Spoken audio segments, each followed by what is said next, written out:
Bienvenue dans l'inconnu. Le premier podcast où l'identité de l'invité est inconnue. C'est le podcast qui décolle les étiquettes sociales et ne se pose pas la question de ce que tu fais et se focalise sur qui tu es. Je vous invite à découvrir avec moi l'histoire d'un inconnu, un héros, une héroïne du quotidien, source d'inspiration. C'est juste l'ouverture, quoi. On commence ? Allez. Allez, top. Merci beaucoup de me recevoir et de m'accorder du temps. Je suis hyper content d'être avec toi aujourd'hui. Tu le sais, on est dans l'inconnu. C'est le podcast qui ne se pose pas la question de ce que tu fais, mais va se focaliser sur qui tu es. Et du coup, garder ton identité, ton prénom et ce que tu fais secret jusqu'à la fin de l'échange. Sans souci. Bon, pour commencer, j'aimerais savoir comment tu vas. Très très bien, en forme et ravi d'être dans ce podcast. Est-ce que tu peux nous dire, sans trop en dévoiler, où est-ce qu'on est ? Sans en dévoiler, on est dans ma deuxième maison. C'est là où je sue, où je saigne, où j'ai des larmes de joie et de peine. Je te propose de partir au hasard de la discussion. On a 6 thématiques, j'ai un dé. Les 6 thématiques sont l'amour, le travail, l'amitié, la famille, le handicap, réussir sa vie. Je te passe le dé, tu lances le dé et on part au hasard de la discussion.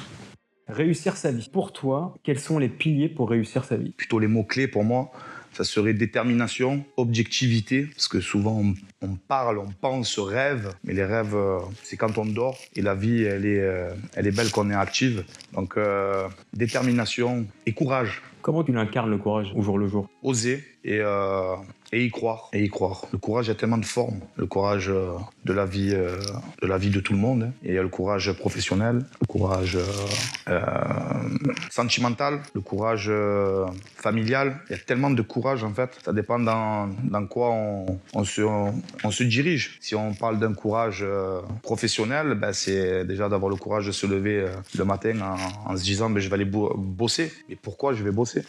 Si c'est un courage familial, c'est d'être courageux pour sa famille, de les aider ou de leur donner même un petit sourire, quoi. Il y a tellement de choses, tellement de boîtes. Donc voilà comment je le vois. Courage, détermination. Ouais. Si je te parle d'un échec, comment tu vis un échec ? Et surtout, comment tu le surmontes ? Comment je le vis, comment je le surmonte ? Je le vis mal à chaque fois parce que je suis une personne qui veut réussir et à la fois je le vis bien, que c'est avec les échecs, à ce qui paraît, ça a beaucoup fonctionné avec moi. Quand il y a un échec, la plupart du temps, on essaye de gommer ce qui nous a amené à cet échec. Et en principe, on a une réussite. Mais je le vis très mal. Au départ ? Ouais.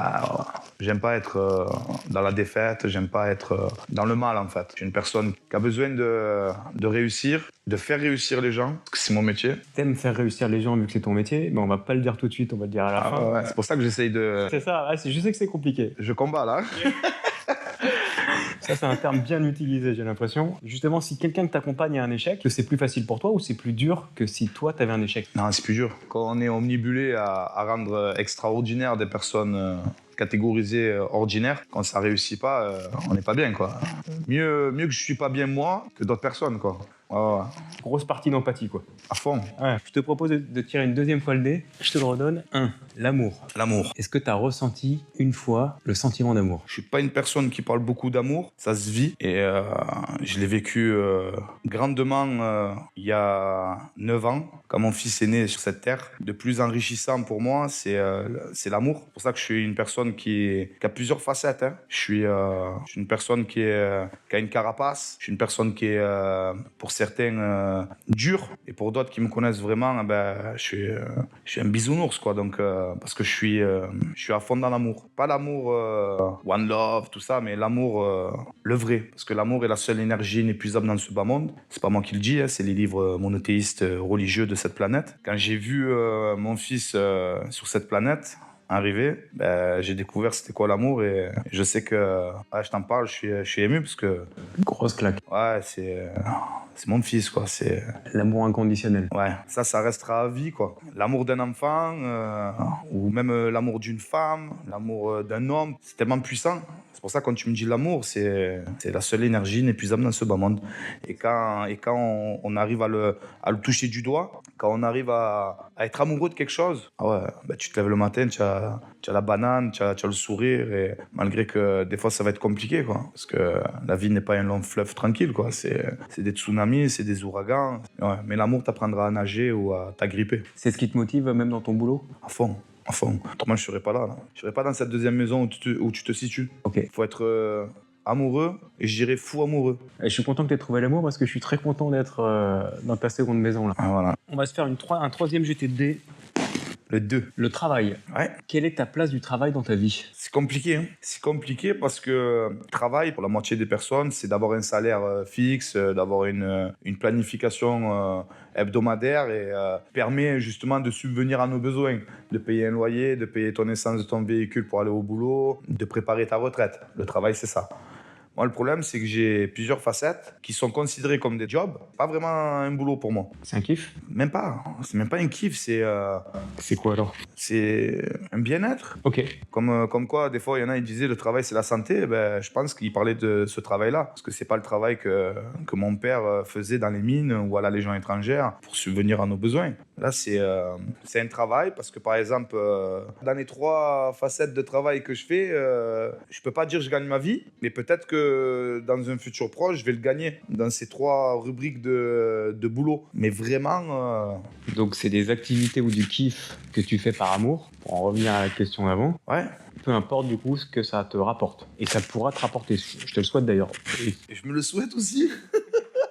Mais si j'y arrive avec le souhait que tu m'as dit qui est sincère, et que mon souhait à moi aussi qui est très sincère, je pense que j'aurais peut-être réussi ma vie dans le domaine du travail. Ok. Parce que je me lèverai le matin avec, encore une fois, la banane. Et c'est ce qu'il y a de plus gratifiant pour un humain, quoi. Aller gagner sa vie en sifflant, en étant joyeux et en continuant quelque chose qu'on aime. Waouh, c'est pas la pelle et la pioche. Malgré qu'il y a des artisans qui kiffent et qui aiment la pelle et la pioche. Et pour moi, quand je dis la pelle et la pioche, c'est tellement j'ai été matrixé par le fait que ce boulot-là, c'est un boulot dur parce que je l'ai vu avec mon père et qu'on n'a pas envie de faire ça. Mais pourtant, il le faut. Donc, respect à toutes ces personnes qui tiennent la pelle et la pioche pour notre pays. Mais je suis loin d'avoir les mains pour tenir un manche de pelle ou de pioche. Ouais, enfin, t'as quand même des belles mains, on en reviendra à la fin, mais... Ouais, voilà. Je te propose de passer à la prochaine étape qui est le texte à trous. Ouais. Commence les phrases et tu les termines. Oh.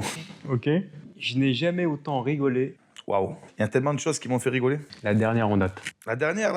Soit la dernière, soit celle qui te vient en tête. Ben, la dernière, c'était hier. Parce qu'elle me vient, elle est rigolote. J'étais dans le train pour aller vers mon travail à Paris. Et je suis dans un TGV. Et je suis avec mon petit cousin, qui d'ailleurs, Mathéo, qui est en train d'évoluer dans un de mes travails. Et je m'endors. Et je me fais réveiller par des personnes qu'on catégorise souvent bobos, très... nous, dans les quartiers, on les appelle genre des paillots, quoi. Genre des personnes qui ne font pas de bordel. Et on était assis dans le train à la même rangée. Et d'un coup, je vois cette petite qui faisait de la danse classique à côté de moi, en train de mettre son pied à côté de ma gueule. Et moi qui essayais de m'endormir. Et que je regardais la maman en train de dire, mais sans lui parler, parce que bon, tu comprends l'enfance. Alors 12 ans, la petite. Je regarde la maman en faisant des gros yeux, de dire mais calme ta fille, quoi.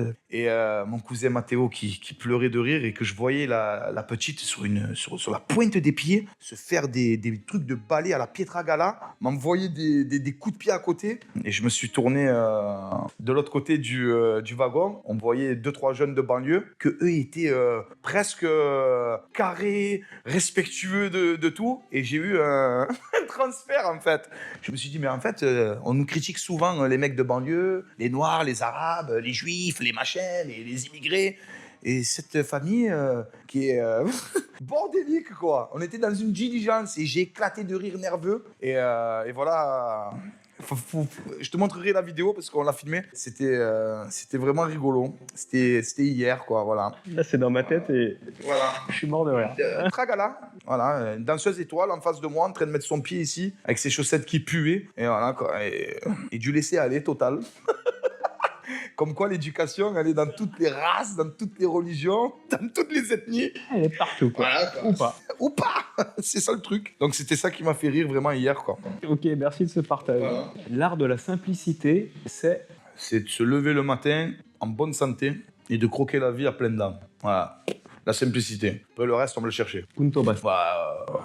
Ok, merci. Ma plus grande source d'inspiration. Mon père. Ouais, mon père. Est-ce que tu peux nous en dire un peu plus C'est simple, hein, ancien légionnaire, immigré polonais, fêtant ses 10 années, dans une mine à Douai, le vrai ch'ti, quoi. Chrétien, épousant une musulmane, toujours auprès de sa femme, qui était ma mère, gravement malade pendant 38 ans, et jusqu'à temps qu'elle décède, et toujours être auprès de ses enfants, quoi, qui est ma sœur et moi-même. Et c'est la vraie source d'inspiration. Il m'a fait connaître, malgré lui, la précarité, la pauvreté. Et il m'a appris comment s'en échapper. Il est toujours avec moi jusqu'à maintenant, 77 ans. Et c'est une source d'inspiration parce que j'aimerais être à son âge, à 77 ans, comme lui, être ce qu'il est, un homme. Merci de ce partage. C'était joli. On passe à la prochaine étape. Question d'un inconnu. Chacun de mes invités pose une question au prochain inconnu. Donc je vais te poser la question de la personne que j'ai interviewée avant. Et sa question c'est: es-tu heureux? Je suis heureux malgré moi. C'est-à-dire? Je suis heureux malgré moi, ça veut dire que malgré le moi, il est combattant, il est dur. Je suis dur, mais je suis heureux. C'est compliqué d'être dur et heureux à la fois parce que c'est le mode de vie qui te rend dur. Et des fois, dans cet environnement où tu te situes, tu n'as pas le droit d'être heureux. Tu n'as pas le droit d'être souriant. Tu n'as pas le droit d'être fragile. Quand on parle d'amour, c'est fragile dans tout. Tu es un peace and love, tu es un hippie. Moi, je suis tout ça, mais malgré moi. C'est-à-dire que c'est comme tout à l'heure, on s'est rencontrés, je t'ai dit, je suis une carapace. Dès que tu me connais pas, c'est putain, ce mec-là, il est un peu dur, quoi. Les sourcils, il parle avec personne. Et par contre, quand tu tapes à la porte, j'ai le smiley, j'ai le sourire. C'est l'humain, quoi. Heureux malgré moi parce que je vis dans un truc, en principe, on n'est pas heureux, quoi. Voilà, là où je vis, c'est très compliqué d'être heureux. Mais je me bats pour l'être et je le suis. Donc, heureux malgré moi. Putain, bravo. Merci de ce partage. Merci beaucoup. Prochaine séquence, le non-sujet. Quel est pour toi le sujet qui t'emmerde le plus? Il y a tellement de choses qui m'emmerdent et à la fois qui m'intéressent. Parce que je suis une personne qui aime les débats. Je suis une personne qui aime rentrer dans l'art. Je suis dans l'opposition, en fait, à chaque fois. Donc, mais ce qui m'emmerde vraiment actuellement, on va dire, c'est des conflits. Les conflits planétaires. Ouais, les conflits planétaires. Sans pour autant parler de religion, d'ethnie, de pays, mais les conflits. Les conflits, ça m'emmerde. Parce qu'on peut plus de nos jours... je vais aller loin. J'aime le noir et l'autre, il aime le blanc. Eh ben, on dirait qu'on n'a pas le droit de vivre ensemble, en fait. Donc, il y a un conflit qui va se créer. Et qu'en vrai, il ne devrait pas avoir un conflit. Il devrait avoir un débat. Débattre. Une discussion. Apprendre à se connaître. Apprendre le comment du pourquoi. Pourquoi t'aimes le blanc et pourquoi t'aimes le noir. Peut-être que le fait que tu m'expliques vraiment ton amour envers le blanc, peut-être que moi, qui aime le noir, je vais tester, en fait. Pourquoi il n'y a que toi qui aimerais le blanc et moi, j'aimerais que le noir.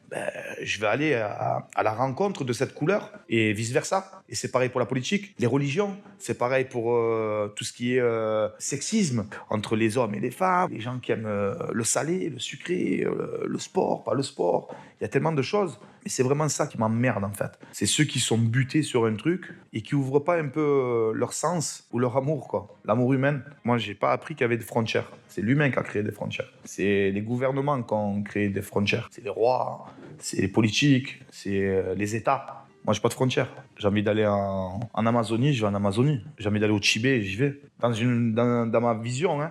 J'ai envie d'aller au Maghreb, je vais au Maghreb. J'ai envie d'aller en Israël, je vais en Israël. J'ai envie d'aller en Palestine, je vais en Palestine. J'ai envie d'aller en Russie, peu importe le pays, peu importe la région ou le continent. En vrai, ça devait être ça. Mais l'humain l'a fait d'une autre manière. Création de frontières, création d'ethnie, création de tellement de choses. Moi, je suis une personne qui aime apprendre de l'humain. Je suis une personne qui aime apprendre les langues, justement pour pas avoir une frontière ou une barrière de dialogue. Et maintenant, il y a le téléphone, donc encore plus simple, quoi. Des fois, tu vois, le téléphone, c'est bien, c'est pas bien, mais là, pour le coup, Google Traduction, je le remercie, quoi. En live, c'est parfait. C'est super. Ça permet de communiquer avec tout le monde. Ouais.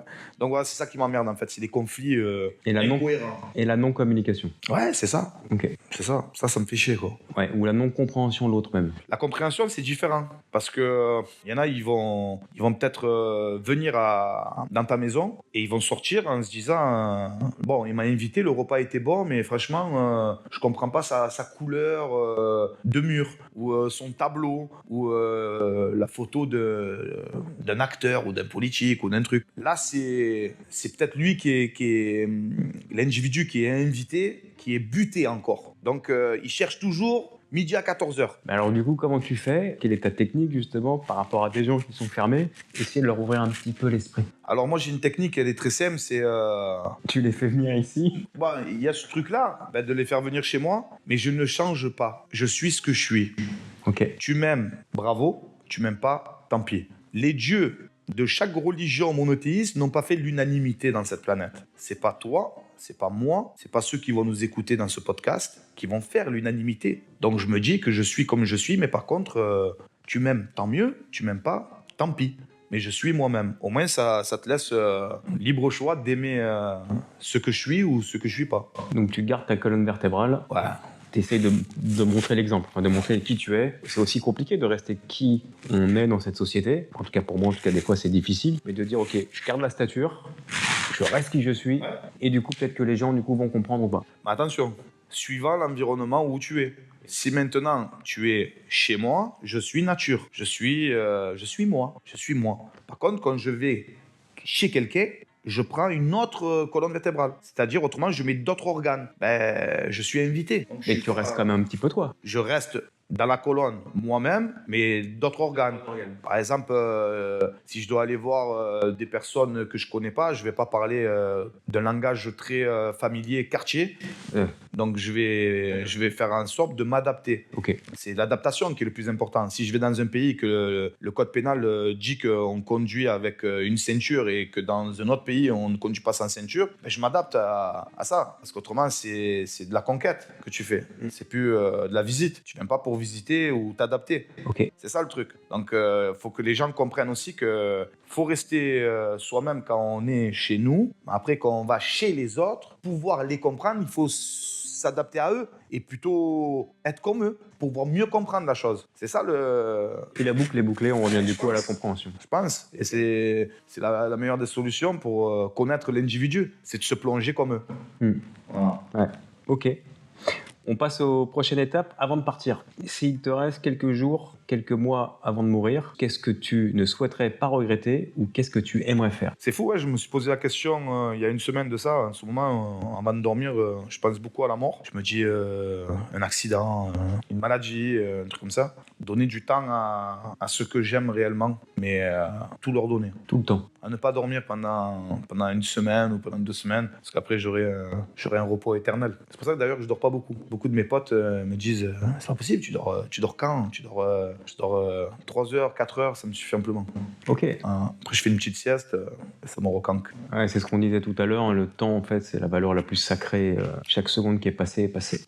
Ouais, et faut déguster. Faut pas se laisser consumer, faut consommer. Et là, tu vis pleinement la chose. Leçon de vie. Quelle est ta plus grande leçon de vie que tu aimerais partager? Il y en a beaucoup, mais ma leçon de vie, il y en a une qui me touche vraiment à cœur. C'est je suis ambassadeur d'une association qui s'appelle les Cuistots du Cœur, qui est une association qui aide les enfants malades à l'hôpital de la Chimone, à l'hôpital Nord de Marseille, tout ça. Et on intervient avec des célébrités marseillaises ou pas marseillaises, dans différents domaines. Mon fils a eu des grosses problématiques à sa naissance. On y avait dit qu'il allait être handicapé, qu'il n'arriverait pas à bouger ses membres supérieurs comme il le fallait, qu'il allait avoir un problème au cerveau. Maintenant, moi j'y ai toujours cru, sa mère aussi, qui est une battante, une guerrière, une femme mentale de Sparte. Et on y a toujours cru et on a dit qu'il allait réussir à faire du sport, qu'il allait faire ses activités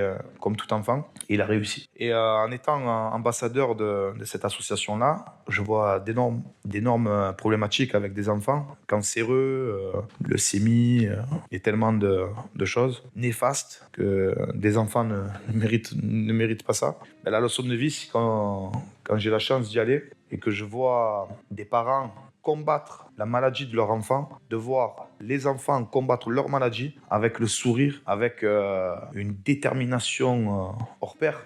Et là, tu prends une claque. Et là, tu te dis, tu n'as pas le droit d'être fatigué, d'être dégoûté. Tu n'as pas le droit d'être no love, quoi. Et c'est pour ça que je parle beaucoup d'amour. C'est quand je vois tous ces humains se battre contre cette maladie avec un seul et unique mot, l'amour. Parce que les chimios, les traitements, ça contribue. Mais l'amour d'un papa et d'une maman, ou d'une sœur, ou d'un frère, ou d'un proche, qui se relie tous les jours au service des enfants malades, dans la chambre du malade. Des fois, ça marche. Et c'est une vraie claque que tu te prends dans la tête quand tu vas dans ces hôpitaux, voir ces enfants combattre cette maladie. Et d'ailleurs, je leur souhaite tout l'amour du monde pour qu'ils puissent y arriver. Et ma force et mon courage et ma détermination pour les parents, et leurs proches et leurs familles.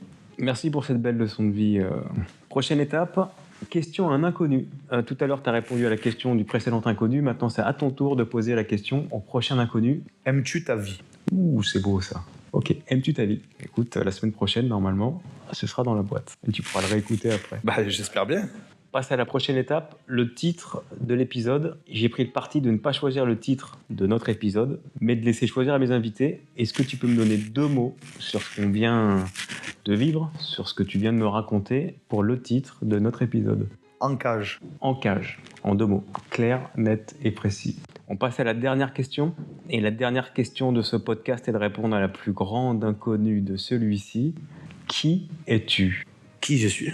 Je suis Yvan Sorel, combattant d'MMA, éducateur spécialisé, acteur et cascadeur et promoteur d'événements mondiaux de MMA. Ok, et du coup, est-ce que tu peux nous dire où est-ce qu'on est là maintenant, mais tu peux y répondre ? On est dans ma deuxième maison, on est dans un octogone, ce que nous appelons plus familièrement une cage de MMA. On est au centre, dans notre bâche du Team Sorel, une association que j'ai fondée en 2004. Ma particularité, c'est que je n'étais pas aidé depuis 2004 jusqu'en 2022. 2 ans, la nouvelle politique marseillaise essaye tant bien que mal à me financer un peu mes projets pour les enfants du quartier de la Belle de Mai. C'est pas encore ça, mais on va y arriver. J'entraîne 200 Spartiates de 6 ans à 77 ans au Team Sorel, du lundi au vendredi non-stop. Je suis aussi fondateur de l'association Cinémars, qui est une association d'acteurs et de cascadeurs sur Marseille, à la Belle de Mai. Et je suis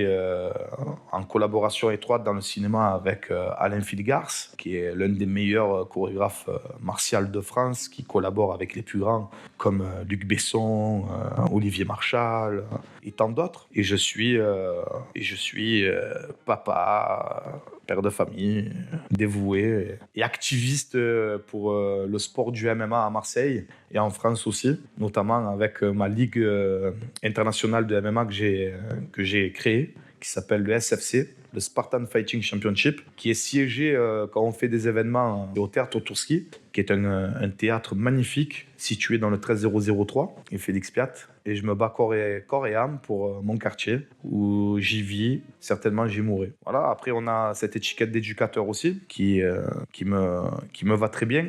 Quand on parlait tout à l'heure de travail, pour certains, c'est un travail d'être éducateur, parce qu'il y a une rémunération, il y a un salaire, tout ça. Moi, je ne le suis pas. Je ne suis pas salarié en tant qu'éducateur, pourtant je suis diplômé d'État, tout ça. Mais je l'ai toujours fait depuis 2004, depuis 20 ans maintenant, par amour, parce que c'est ça qui m'a permis de m'en sortir dans cette vie pour éviter des chemins qui n'étaient pas ceux que j'ai actuellement. La précarité amène souvent la délinquance et la délinquance amène souvent des problématiques juridiques ou malheureusement de vie, parce que ta vie elle peut se stopper. Je sais que le sport m'a sauvé et je me suis dit que depuis 2004, il fallait que je sauve un maximum de personnes à travers cet outil pédagogique qui s'appelle le sport de combat, les arts martiaux. Il n'y a rien de mieux que d'inculquer des valeurs de citoyenneté à travers celle des arts martiaux. Et avec tout ça, avec de l'amour. Mais par contre, quand on est dans mon dojo, c'est de l'amour dictatural, quoi. C'est l'honneur, le respect, la fidélité, la persévérance, le courage, la loyauté, la bonté, la victoire.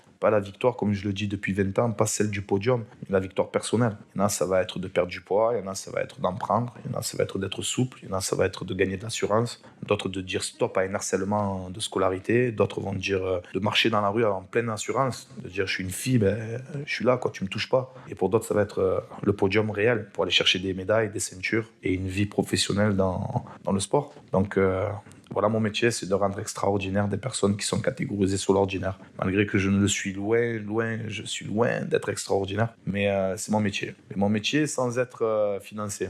Si un jour ça peut l'être avec les autorités gouvernementales ou autres, ce serait pas mal. On fait le travail et voilà, la résonance de la réussite de nos femmes, de nos hommes et de nos garçons et de nos petites filles feront qu'on va y arriver. Je suis une personne qui, des fois, est pessimiste sur l'instant T. Quand je vois des drames, quand je vois des assassinats, quand je vois cette délinquance qui augmente. Mais je suis optimiste avec le travail que je fais. Et je sais que je ne suis pas seul à le faire à Marseille. Je sais que dans la France, il n'y a pas qu'un seul Yvan, quoi. Je suis loin d'être le meilleur, très loin. Je suis rempli de défauts. Mais le peu de qualité que j'ai gomme directement mes petits défauts, quoi. On ne fera jamais l'unanimité, il faut vous rappeler, tout le monde doit se rappeler de ça. On ne fera jamais l'unanimité. On peut la faire pour un petit combat. Quand je combats, tu as les juges qui vont lever ton bras sur une décision unanime, mais dès que tu es sorti de la cage, dès que tu es sorti du ring, du tatami, ou dès que tu es sorti de ton festival de films, on te juge sur ce que tu as fait,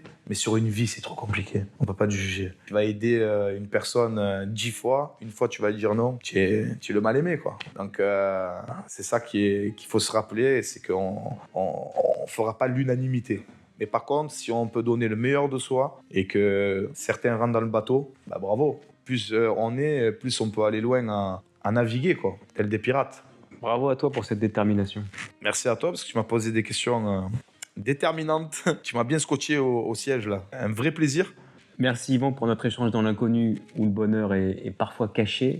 J'espère que vous aussi, vous avez autant apprécié que moi mon échange avec Yvan. Je vous invite à partager, commenter si c'est le cas et surtout je vous donne rendez-vous pour le prochain épisode avec un nouvel inconnu, un héros ou une héroïne du quotidien. À bientôt. Ah, c'est une tuerie. Ah non, là j'ai kiffé, ouais. C'était... ouais.